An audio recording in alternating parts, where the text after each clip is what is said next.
Alicia baru berusia 24 tahun pada saat meninggal. Dia sangat peduli kepada siapa saja.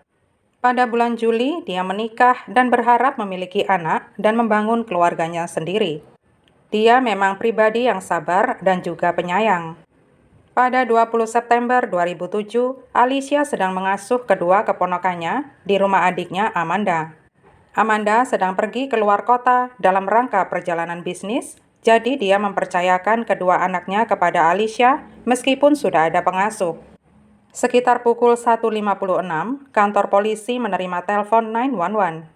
Telepon berasal dari pengasuh anak-anak Amanda, dan dia melaporkan mendengar tembakan di dalam rumah. Dia mengatakan melihat Alicia tergeletak dalam genangan darah di dekat pintu depan. Deputi Walin adalah yang pertama kali tiba di TKP. Saat sampai di depan pintu, dia melihat darah merembes keluar. Deputi Walin diberitahu kalau tubuh Alicia berada tepat di dekat pintu, jadi dia tidak bisa masuk karena terhalang. Di dalam kamar terdekat, keponakan Alicia tampak syok dan ketakutan. Dia dan kedua saudaranya segera dikeluarkan dari rumah. Di luar rumah ditemukan beberapa selongsong peluru. Diyakini bahwa si penembak berdiri di belakang sudut untuk menunggu Alicia mengintip keluar untuk melihat siapa yang ada di depan pintu. Saat Alicia muncul, dia ditembak sekali dan kemudian 3 kali lagi saat berada di dalam rumah. Orang pertama yang diperiksa polisi adalah suami baru Alicia. Namun, dia punya alibi dan sedang bekerja. Sepertinya Alicia tidak punya musuh dan tidak ada rencana kemana-mana dan hanya fokus mengasuh keponakannya malam itu. Ketika polisi menyisir daerah itu, ada seorang tetangga mengatakan melihat seorang laki-laki dengan tinggi sekitar 182 cm berlari ke sebuah mobil di dekatnya. Setelah mendapat deskripsi pelaku, Deputi Walin yakin kalau pelakunya adalah mantan suami Amanda, Kevin. Deputi Walin beberapa kali dihubungi oleh Amanda atas keluhan kekerasan dalam rumah tangga. Amanda juga sependapat kalau Kevin bisa jadi terlibat dan mungkin saja Amanda yang dituju bukan Alicia. Amanda mengatakan Kevin adalah mantan militer, jadi dia mendapat pelatihan penembakan. Amanda hadir di pengadilan untuk mendapat perlindungan dari Kevin, tetapi dilanggar oleh mantannya ini. Pada 2 kesempatan terpisah sebelum pembunuhan ini, Kevin berkeliaran di sekitar sana dan berusaha masuk rumah. Deputi Walin menanggapi kedua laporan itu, tetapi tidak dapat menangkap ataupun menuntut Kevin. Pada 21 Juni, Amanda dipukuli di depan rumah saat dia baru saja keluar dari mobilnya. Dia tidak bisa melihat dengan jelas apakah itu Kevin karena matanya kabur oleh darah. Tetapi dia yakin kalau itu adalah Kevin. Polisi mendatangi rumah Kevin untuk berbicara dengannya. Mereka memberitahukan bahwa di rumah Amanda telah terjadi penembakan, tetapi Amanda masih hidup. Sikapnya biasa saja, bahkan dia tidak panik menanyakan kabar anak-anaknya.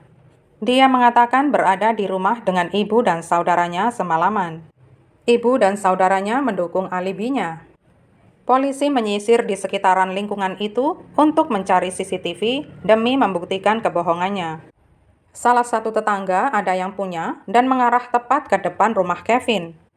Pada pukul 1.12 pagi, ada mobil berhenti di halaman rumah Kevin. Sosok yang diyakini adalah Kevin duduk di kursi penumpang. Pada pukul 1.15, mobil meninggalkan rumah dan pada 1.34, mobil kembali dan tampak Kevin berjalan masuk ke rumah. Tetapi polisi heran karena Kevin ada di rumah pada pukul 1.56 saat tembakan dilepaskan dan saat panggilan 911 masuk. Polisi telah mengirimkan selongsong peluru dari TKP ke lab kriminal. Amunisinya merek Rusia. Detektif Ted tahu kalau Walmart menjual amunisi jenis ini dan bisa mendapat catatan pembelian dan rekaman CCTV di sana. Ternyata jalan buntu karena pembelinya punya alibi dan tidak ada hubungannya dengan Kevin. Kasus ini macet sampai ada seorang wanita menelpon polisi pada Agustus 2018. Dia mengatakan sedang menghadiri pesta dengan seorang wanita bernama Angelica. Angelica tiba-tiba bercerita tentang pembunuhan yang terjadi di Everett, TKP Alicia, yang berjarak 5 jam dari tempat pesta. Angelica mengatakan korbannya ditembak di kepala dan pembawa senjata berdiri di pojok rumah menunggu korban, tetapi ternyata yang ditembak salah orang. Padahal informasi ini belum dirilis ke publik oleh pihak kepolisian. Polisi bertanya apakah penembaknya Angelica, dan wanita ini menjawab bukan. Angelica mengatakan pelakunya adalah pacarnya, J. Detektif Eric mencari di media seseorang yang bernama Angelica. Angelica ternyata nama samaran dan sebenarnya adalah Alexis. J juga memiliki akun media dan rupanya dia viral di Twitter. Polisi menemukan bahwa J adalah sepupu Kevin, yang artinya Kevin bisa jadi terlibat sebagaimana kecurigaan polisi selama ini. Polisi bisa melacak J dan Alexis melalui sosial media mereka dan juga catatan telepon mulai malam 20 September. Alexis memposting video Snapchat J yang sedang mengipas-ngipas uang banyak. Alexis juga memposting dirinya memegang pistol yang diyakini sebagai senjata pembunuhan. Polisi memakai media sosialnya untuk menunjukkan lokasinya sebelum pembunuhan terjadi. Pada 12.49 pagi, Alexis memposting video Snapchat saat dia berkendara di dekat rumah Amanda. Polisi membawa surat perintah penggeledahan atas ponsel Kevin dan J.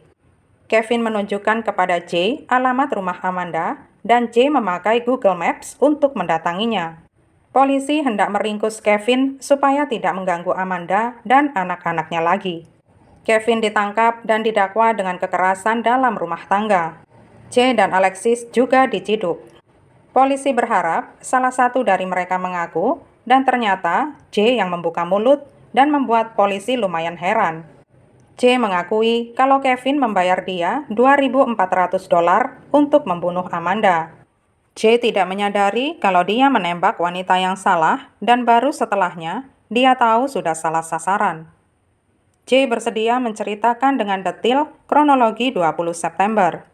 Dia saat itu sedang bersembunyi di salah satu sudut rumah dan yang mengetuk pintu adalah Alexis. J memberitahukan bahwa nanti yang membuka pintu adalah seorang wanita. Alicia yang membukakan pintu dan J mendekat dan langsung menembaknya.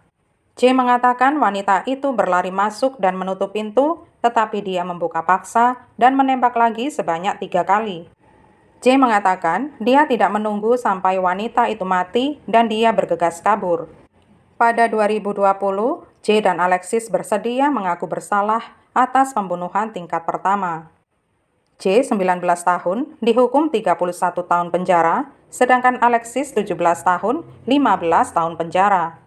Pada November 2021, juri berunding tidak sampai 3 jam untuk memutuskan bahwa Kevin bersalah atas pembunuhan berencana tingkat pertama. Dia dihukum seumur hidup dan usianya saat itu 34 tahun.